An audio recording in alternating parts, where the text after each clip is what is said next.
שמחים לארח את יניב דוד. אני עשה את הדוקטורט בטכניון, אחר כך עבר לקורס בקולומביה, בניו יורק, ומתעסק מתעניין בפרוגרם אנליסיס, קשרים למשין לרנינג, סקיוריטי, והיום נדבר על... או עברית או אנגלית, אפשר לערבב. אני מערבב, אפשר. Securing software supply chain challenges and opportunities. Yeah, I'll give the talk in English. If you want to ask questions in Hebrew, in French, you can try me. Okay, I'm very happy to be here. My name is Yaniv from Columbia University, and I'm going to talk to you about securing software supply chains, challenges, and opportunities. Let's get started. So, modern applications are underpinned by a massive amount of external components. First and foremost, code. The average application today have 500 libraries that it depends on, 500. That's 75% of the code.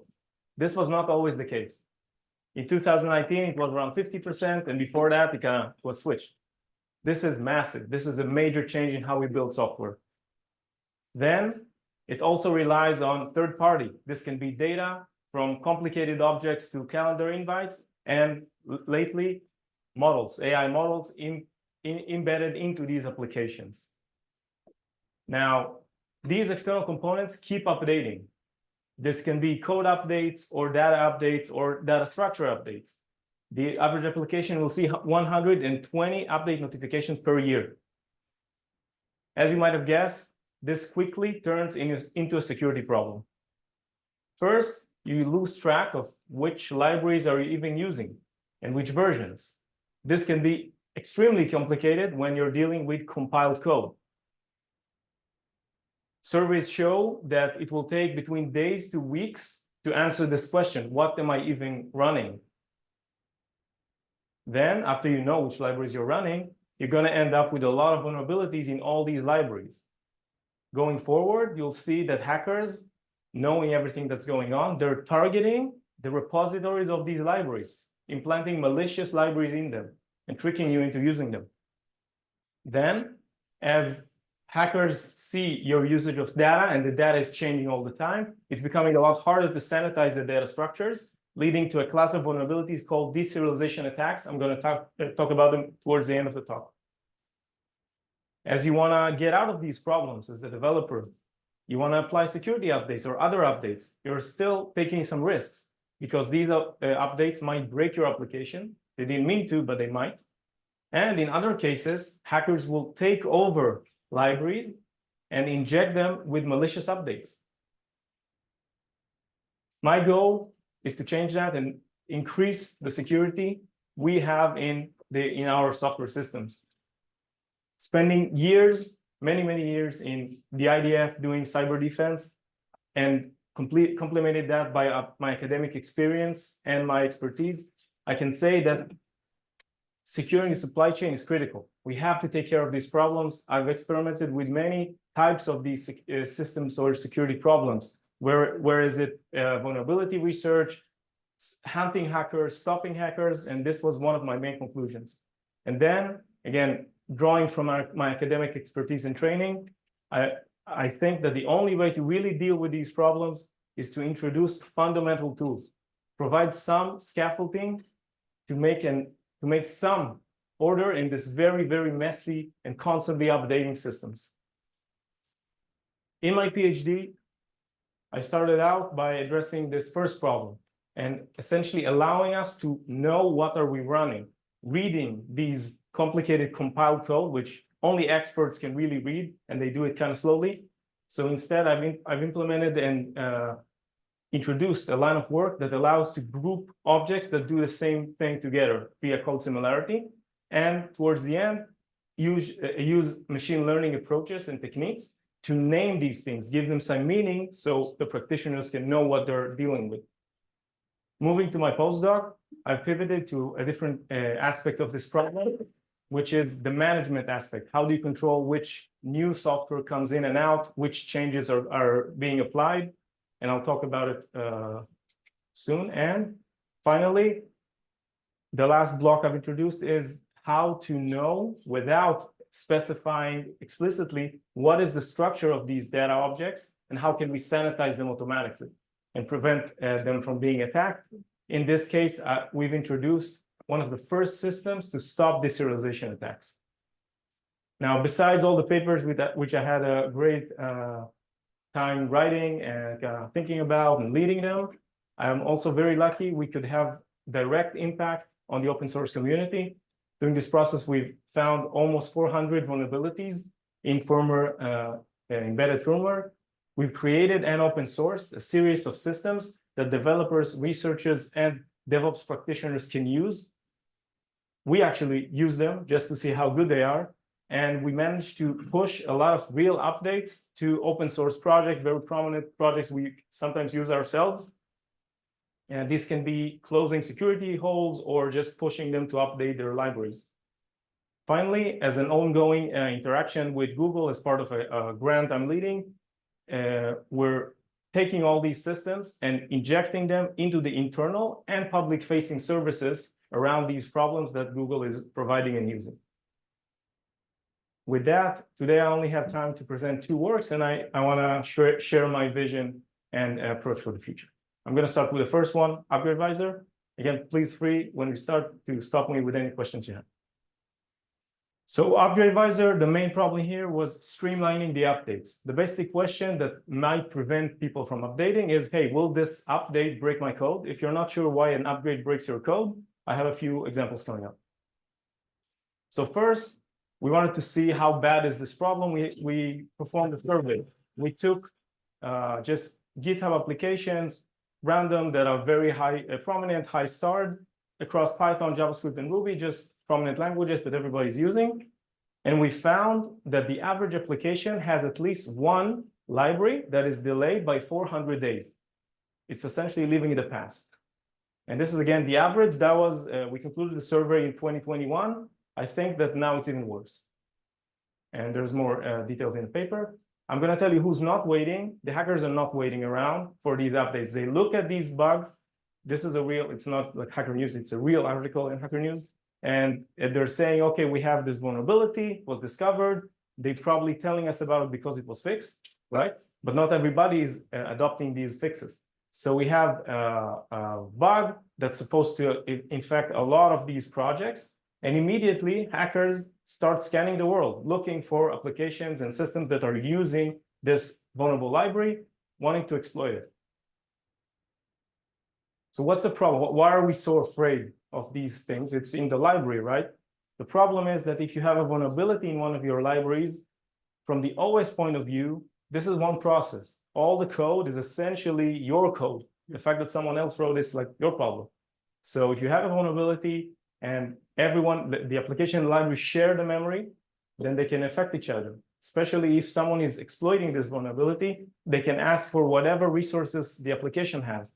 This includes files, network connections, whatever. So this is a real risk to your system.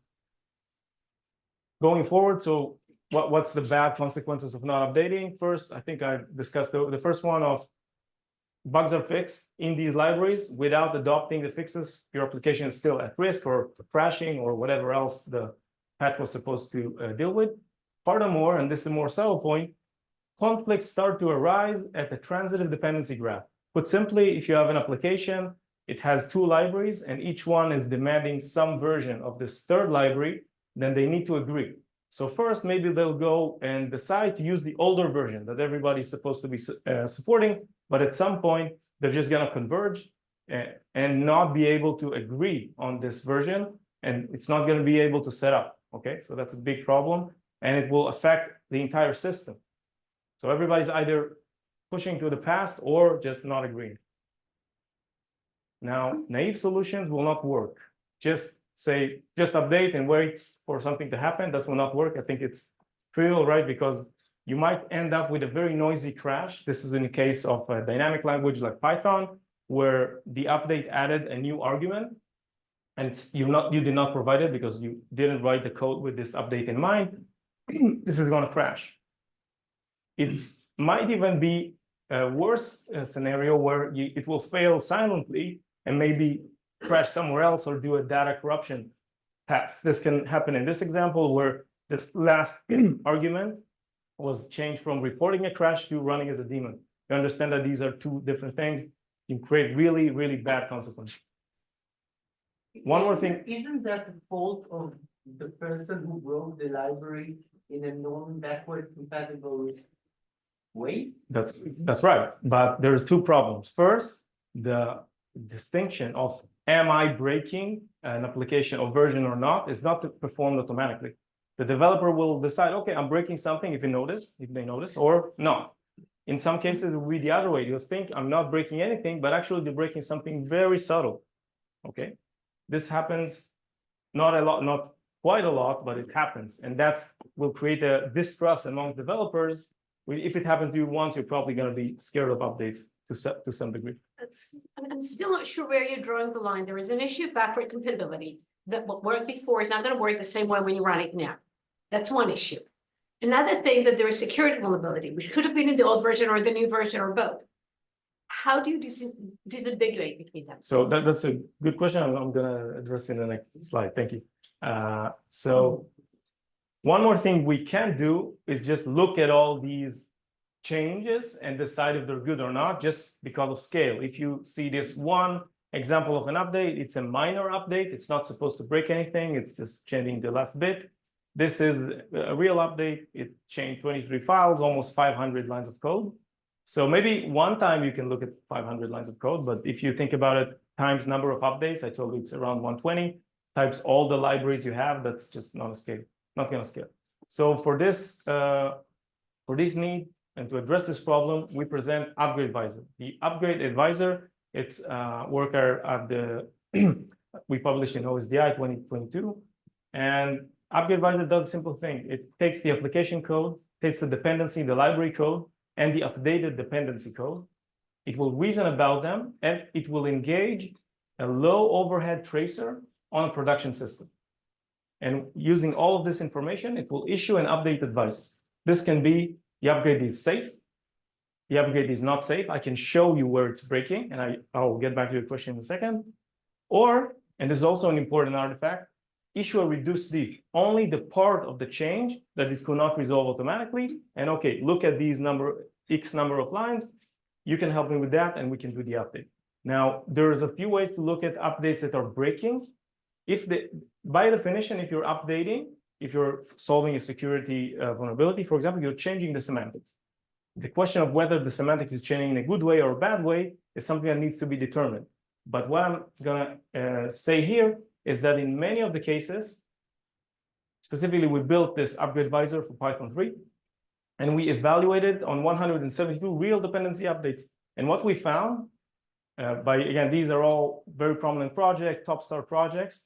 And what we found that in 56% of the cases, the update is safe because it does not change the semantics. So we can throw out all of these other updates that have nothing to do with our application. And if you're thinking, hey, like, why are they changing all these updates and it has nothing to do, I'm going to get to it soon. I see the confused looks. No, I was just wondering whether you check the semantics. So yeah, so just in a few slides. So 56% of the cases we can determine automatically using this combination of static and dynamic analysis that the update is safe. And I'm going to show you an example. In the remaining cases, we shrink the code update that needs to be looked at by 90%. I will say that the average overhead incurred by our tracer is 3% with a maximum of 6%.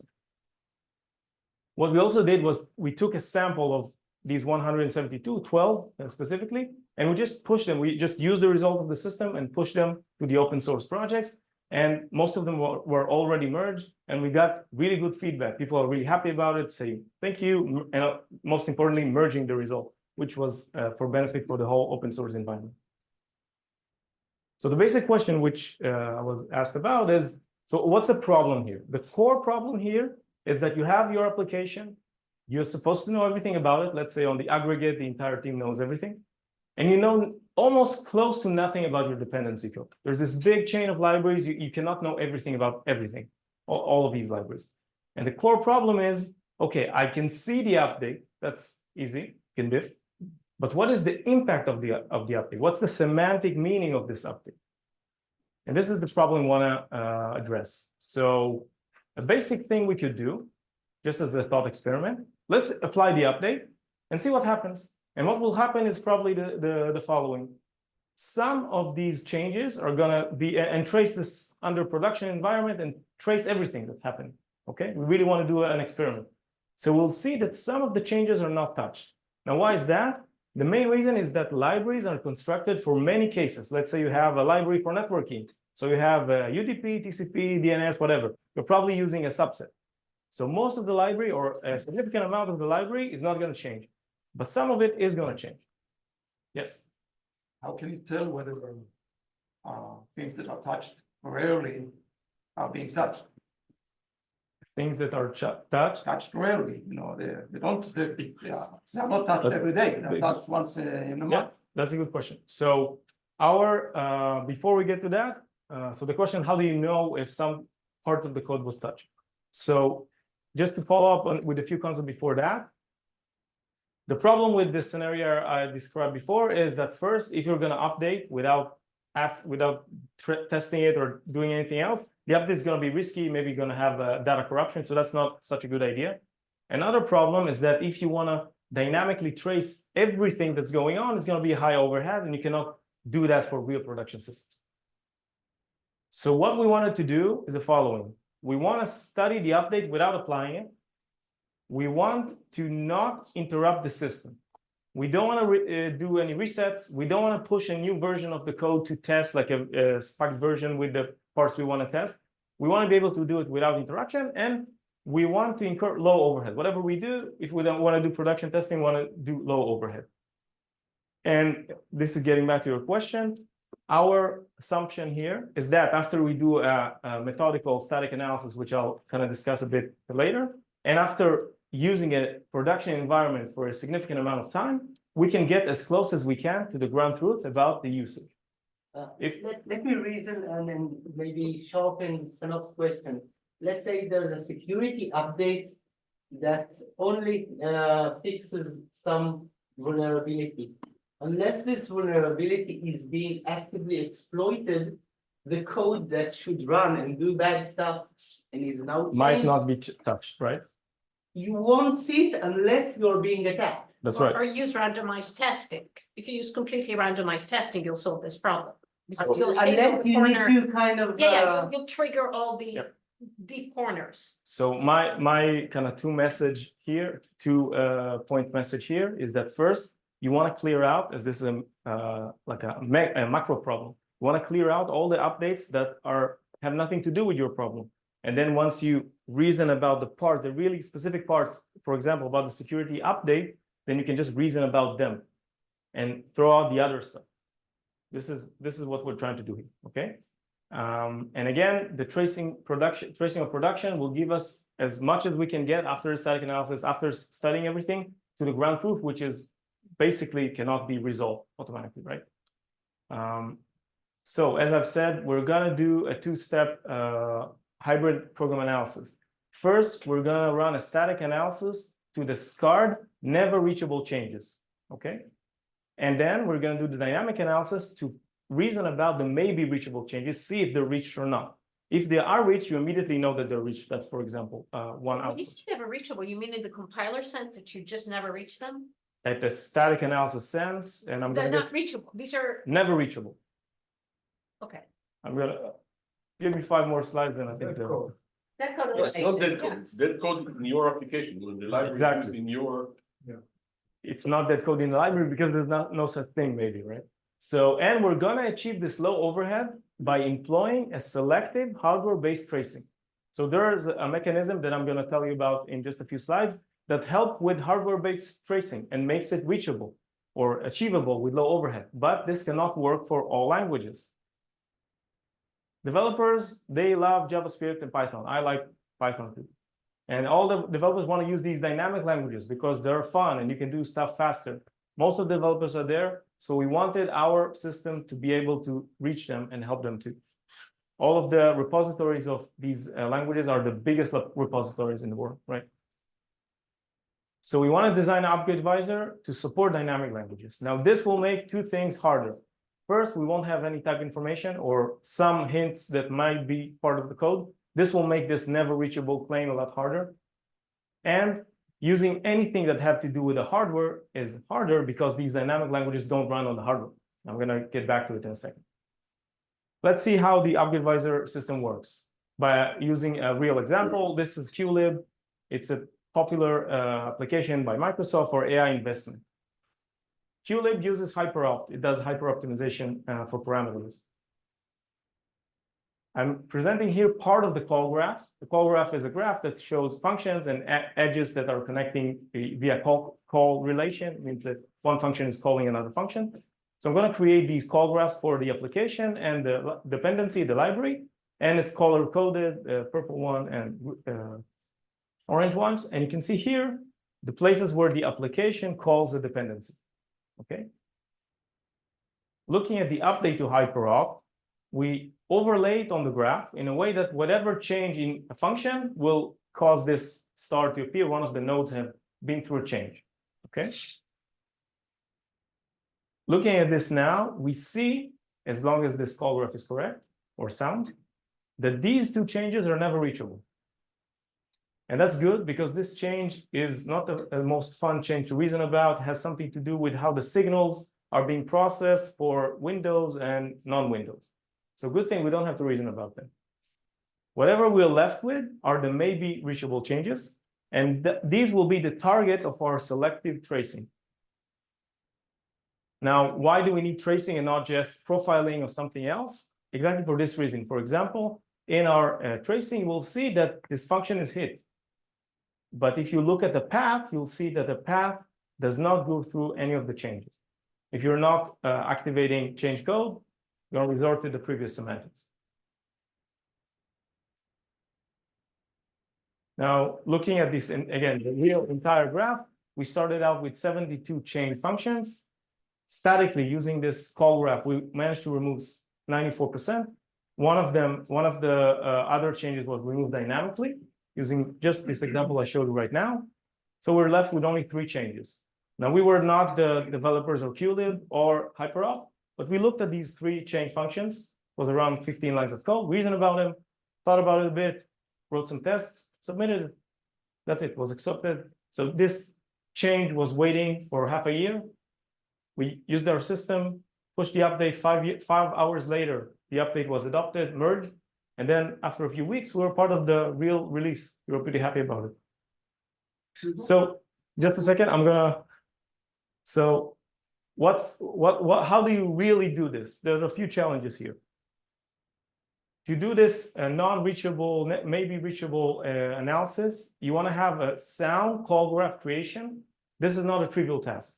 To have it work for a dynamic language and have the call graph be sound, this means that if there's a chance that a connection is possible, it will be in the graph. You might end up having a lot of other things that maybe are not going to be there. That's complete, right? So we used an over-approximation approach to make sure that our call graphs are sound. Okay, sadly I don't have time to discuss it. I can discuss it offline, and there's also all the details in the paper. Then we're going to use a low overhead tracer to reason about these maybe reachable changes. And I'll get back to the question. Can you please repeat what was the problem with those 3 left items, and why did you have to upstream your changes? What was the problem with the 3 issues there? There were no problem. There were changes that were made to the semantics of the code, real changes, and they're left. And these were, we needed to reason about them manually. But why did you have to upstream your changes? Why? It's not these changes, it's It's the the new library version of changes. hyperopt. What? It's telling QLib to use the new version of hyperopt. Yeah, and they fixed the bug. Okay. Sorry for the bug. Yeah, they fixed the bug, and it actually affected QLib in some scenario, but they didn't know it.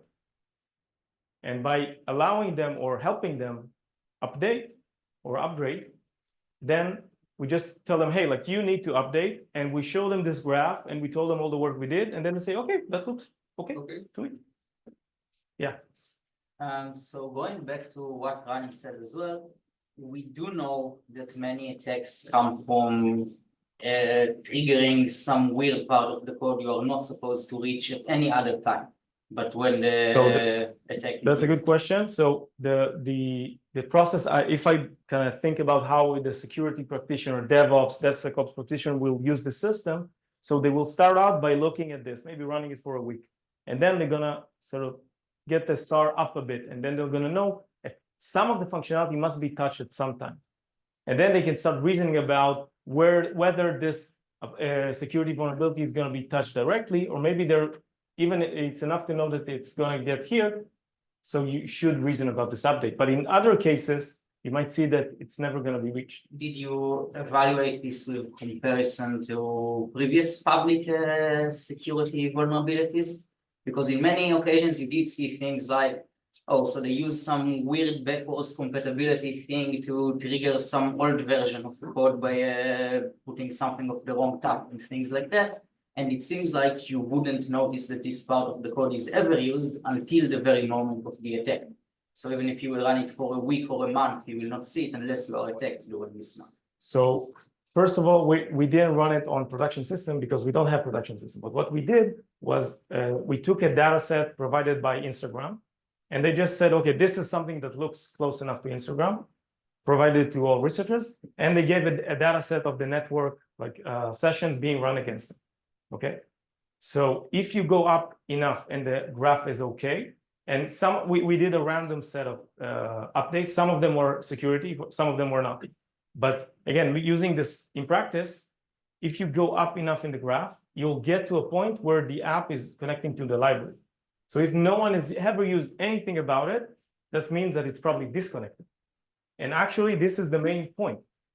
You have, if you're a DevSecOps person, and I've talked to a few of them, they wake up to this huge table of security here and there and vulnerabilities, but actually they only have 3 things they really need to deal with. And that's the change. That's the main effect we want to get here. And once they have these 3 that you discussed, that they have a very specific condition and they're relevant to them, then they can reason about them and update. That's the effect. It's a macro effect on this flood of updates they're seeing every day. I hope this answer. I can also talk about it offline. I'm going to jump ahead a bit because I only did this. Okay, so I'm going to tell you how this tracing works or designed to work for native code. And then I'm going to say why it doesn't work for dynamic code and how we made it work for dynamic code. So this tracer, it's called a PT tracer. And the idea is the following. We have C code. The code is not that significant. You compile it into assembly or binary code. Now, this capability applied to Intel CPUs and ARM as well gives you the following capability.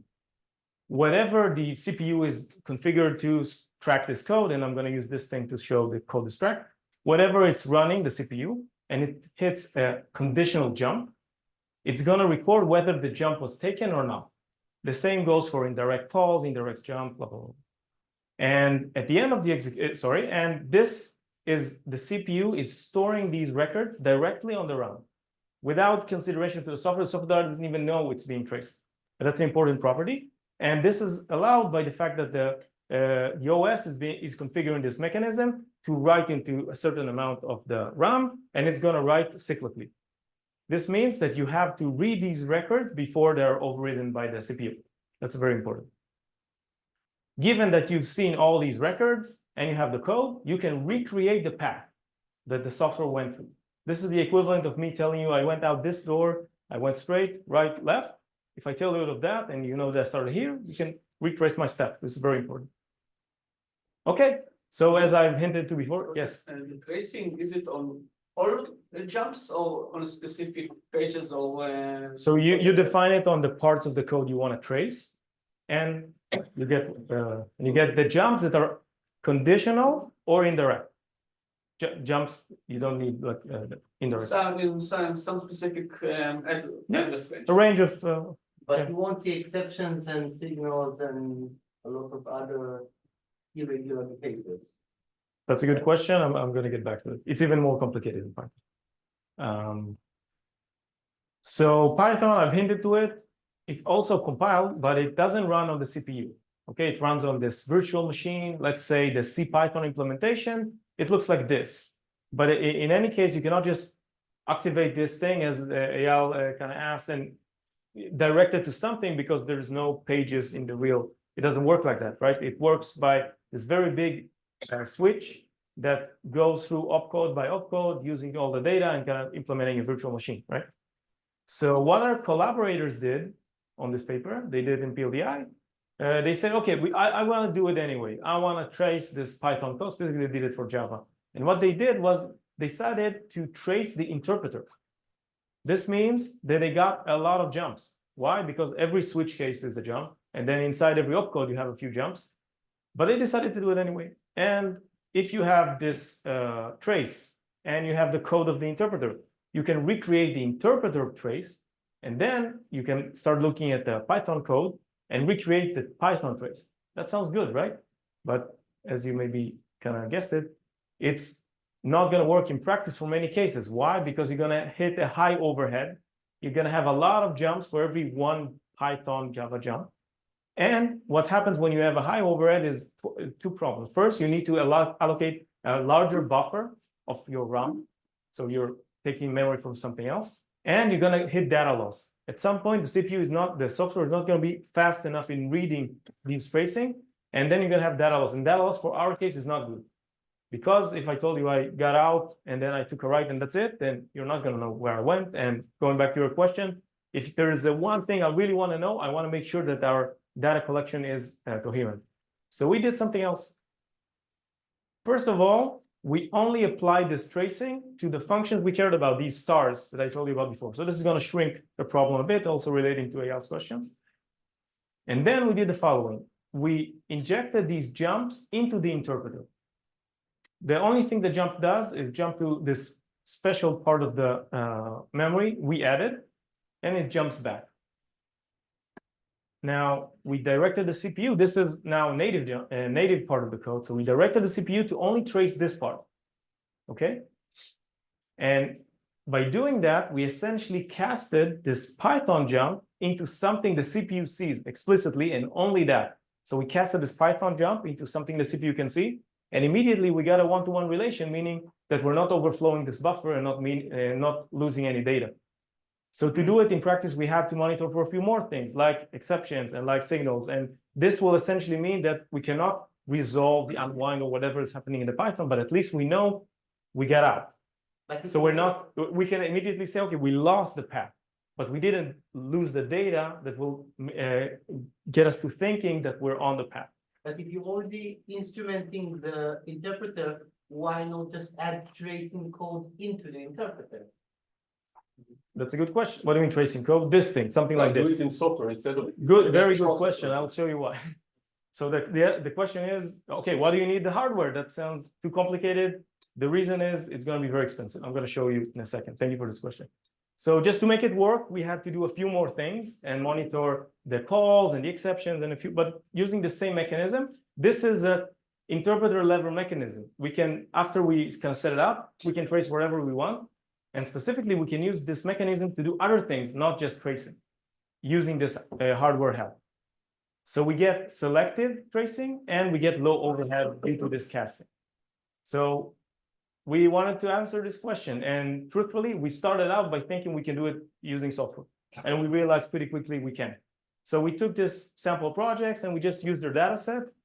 And specifically for Django, this is a web server, pretty popular web server for Python. It had the ability in the test suite to have 1, 8, and 18 cores test suite running. So we had this ablation study. So first version is the full-fledged targeted upgrade advisor I told you about so far. The second one is where we track all of the Python code. The third one was tracking the interpreter, this older system by our collaborators. And finally, a software version of this tracing. Now, I will say there's a lot of technical details in this and creating, and we really tried our best. Like we did the buffer allocation preemptively. We did everything to make it as really fast as we could. But I will say it wasn't enough. So this graph will show you the overhead, lower is better, right? And these are the test applications. These are the approaches. The right is our kind of fully constructed, and then we kind of lose parts, not selective, trace the interpreter software. This is the QLib example I showed you before. You can see that the software version is 35% overhead. and ours in this case was 4.9. And you can see this is kind of makes sense with what you think about. The other experiments were a bit more noisy, but more importantly, if you look at the real case of usage, where you have Django 8 and Django 18, that's 8 cores and 16 cores, you see that the software is really having a bad time because it needs to push all of these tracing events together. And again, we really tried our best to do this memory like by the book, and still it didn't work. More than 100% overhead, where the hardware didn't sweat because it's hardware. So on average, our kind of fully constructed system did a lot better than the rest. And we think it can be applied to production systems using these stats. Just zooming out a bit. So I told you we had 172 dependency updates, and some of them we could resolve statically, but for the rest, we had to do tracing. So again, we're not a software company. So what we did instead were we just used production-like tracing scenarios, like the one I told you about from Instagram. And what we found is that, again, these are, every line is an update for a real application, and you see the lines of code. That's a lot of lines of code, right? Statically, we could discard a lot, but the dynamic part were also important, and it's also part of this perception or our design that was first we start out with something statically fully sound, and then we add stuff that might not be real connections, and then we kind of check ourselves with this dynamic mechanism running in production systems. And you can see here in 2 cases, this allowed us to remove all of the changes. And with that, I'm going to conclude the Upgrade Advisor part. Any question? All right. I think I'm going to skip ahead a bit. I want to tell you a bit about Quack, and then I'm going to skip to the end and tell you a bit about my vision. So just quick reminder, serialization, deserialization is this process of taking an object from one machine, turning it into bytes, transferring it, storing it on disk, whatever, and getting it back, almost with some caveats with the same object, which was very useful. And why it's useful? Because you don't have to specify. If you did some systems or C programming, you have to kind of do it byte by byte and reason about the structure. These managed languages allow us to do it really easily without specifying anything. And then you get this, and the magic is that inside this byte sequence, it's going to tell us, okay, this is an event, for example, it has this field and that. And the problem is that people trust it. And all the languages implemented these mechanisms by just trusting it and saying, hey, the developer really need to make effort to make sure no one is manipulating these bytes. But people are manipulating these bytes. Specifically, a hacker can just decide it gets control of this buffer and say, hey, this is a message logger. What's a message logger? Well, this some class in some other library that has nothing to do with this process. But once they took control of this object, they say it's message logger, and specifically the log file is HTA access. Now, why do they do that? Because this class has a special purpose. It's going to be invoked upon the serialization. They have this kind of building mechanism. It makes sense for serialization mechanisms before, let's say, for example, I'm transferring a database connection from 2 systems. So I need to reestablish the connection on the other side.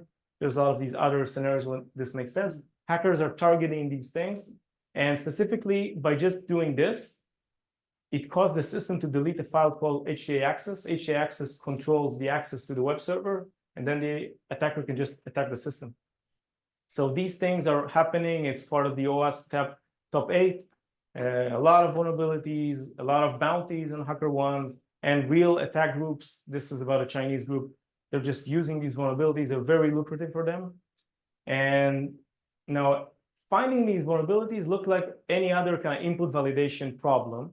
But the cool thing about these attacks is it doesn't really look, it usually doesn't look like this, where everything you need is in one class. It looks, you're going to have to stitch a few of these classes. It kind of, if you know this topic of ROP attacks or code reuse attacks, so it requires these kinds of manipulations, and they're pretty cool. So academics and hackers started to research these, but no one kind of did the defensive part. And this is where we come in. So we designed Quack, and I'm gonna show this work at NDSS in a month, or you get a sneak peek. Quack accepts application, everything, all the code you have, and it's going to provide one of 2 things. Either it's going to fully protect your deserialization API calls, or it's going to reduce the attack surface. It's going to reduce these weird classes that attackers can use. So we decided to apply Quack to PHP. The reason is that PHP servers are being attacked. They have a lot of vulnerabilities. They don't have a lot of mitigation techniques. So we kind of decided to focus on them first. But actually, this technique can be applied to a lot of other languages. And we matched it with these tools by academics that do exploit generation for PHP. Using Quack, using the data set that was available made available by this exploit generation tool, we managed to stop all the exploits, fully fix all of these applications. And for the rest, we managed to stop 97% of these classes, these weird classes that allowed attackers to stitch them together and implement an exploit. As you maybe guessed, we also decided to not keep it to itself, but actually submit it. And we managed to push one of these fixes to a library called KPHP. A very big library. It's essentially the way to do model view controller in PHP.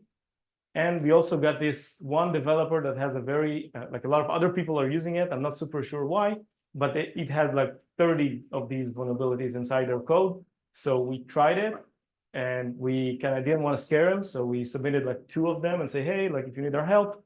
And he was like, yeah, I need your help. And I don't know, like a day later, he fixed all of it. And we're pretty happy about that we could help. I'm going to skip ahead a bit. And I'm going to share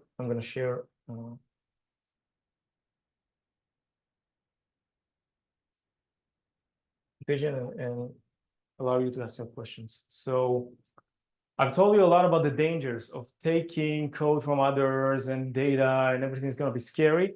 And you might say, hey, like probably don't take code from strangers. Maybe that's a good recommendation. And there's actually a company that I know, like very good friends of mine, that's their slogan. But you can, like everybody's competing. They need to create these systems. They need to beat these other competitions if we want the world to be a safer place in terms of the application security. So we need to allow them to safely take code from strangers. I think that's the way to kind of move forward with this. And that's what I want to try. Again, the root problem here is that you have vulnerability. It doesn't really matter. You cannot tell the judge that, you know, it's not my vulnerability. So it doesn't matter, right? Like this is one application, you're in charge of it. So one component I didn't mention so far is the runtime. Now the runtime, whether it's native runtime or of course, like a managed runtime, that's the component that's in charge of doing loading of all these external stuff. And I didn't mention it because it doesn't do a lot. It just loads the code. It doesn't really care if it's your code or someone else's code. But I think that by empowering this component and making it a bit more complicated and oriented and understanding the risks, we can, and then think about it with a clean slate approach. Like, okay, we need to solve this and we need the runtime to do it. We can do a lot better. I think that developers could live in a world where they don't have to reason about all these libraries and all the risks and all the vulnerabilities. They can just do their thing and the security will be provided to some degree by the runtime. And I'm going to share. You made a dynamic linker, for example? The dynamic linker is in the compilation part, but for the native example is the loader essentially. So it's part of the runtime to some degree. So I'm going to share 2 kind of sample vectors in this vision. First, and this kind of goes beyond, kind of contradicts the normal thinking about libraries. I think that applications should be guiding a library specialization process. What does that mean? Initially, you start using the library and get a feature fast and everything works.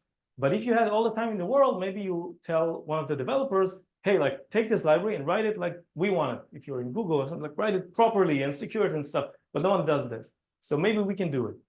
I think we can eternally refactor the code with AI, with traditional tools. It doesn't really matter, but just write it again where you have an oracle. You have something that works, that really makes the the generation, the iterative process a lot easier, so it becomes tangible. This will simplify the code, close holes if you detect them before everyone else, debloat, kind of throw out the dead code, anything else that you don't care about. And I want that part to adopt the updates. So keep in mind this kind of cross simulation of 2 parts, the real kind of upstream library and my specialized version, and take the updates. So it's not going to be a trivial thing, but I think it's manageable. Finally, I think that this runtime should apply kind of principles from operating systems. segment the code, segment the application, protect these libraries from each other, and protect the applications from the libraries. Now, this will not work. It will need to overcome overheads and kind of work together with the hardware, the operating system, and this runtime, but I think it's manageable. And this will minimize exploitation effects and block malicious code. Finally, one more thing that's injecting more kind of complication into these problems is the new repositories of libraries, which are things like Hugging Face and other repositories, which are introducing machine learning models. Now, you might think of these models as just weights, but they're not just weights. There's a lot of the logic implanted in them, and trying to keep them and sanitize them is a really hard job. And that's, in fact, one of the key challenges that I see kind of going ahead. And with that, I think everyone will have a better time if this applied. I'm going to have a quick shout out to my collaborators. And in the interest of finishing on time, that's it. I'm open for questions.